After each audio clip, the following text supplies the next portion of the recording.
დღეს ვატარებთ ემბრიონის გადატანას საშვილოსნოს ღრუში პაციენტთან, რომელთანაც ორმხრივი ფალოპის მილების გაუვალობის გამო სპონტანური ორსულობა ვერ ხერხდებოდა. ჩატარებული ლაპარასკოპიული ოპერაციისა და ორმხრივი ტუბექტომიის შემდეგ დაიგეგმა ინვიტრო განაყოფიერება.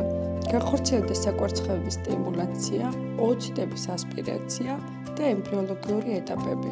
ახლა კი ფინალურ და ყველაზე ემოციურ ნაწილზე, ემბრიო ტრანსფერზე გადავდივართ. Ბევრს გონია, რომ ეს რთული პროცედურა, თუმცა სრულიად უმტკივნეულოა, არ საჭიროებს ანესთეზიას და გრძელდება რამდენიმე წუთი. პროცესი ეხოსკოპიით ვაკონტროლებთ. ვიყენებთ სპეციალურ ბილ კათეტერს, რათა მაქსიმალურად დავიცვათ საშვილოსნოს ღრუ. აი ეკრანზე ჩანს ეგრეთ წოდებული იარბაველ, პატარა სინათლის წერტილი, რომელიც გვიდასტურებს, რომ ემბრიონი უკვე საშვილოსნოს ღრუშია.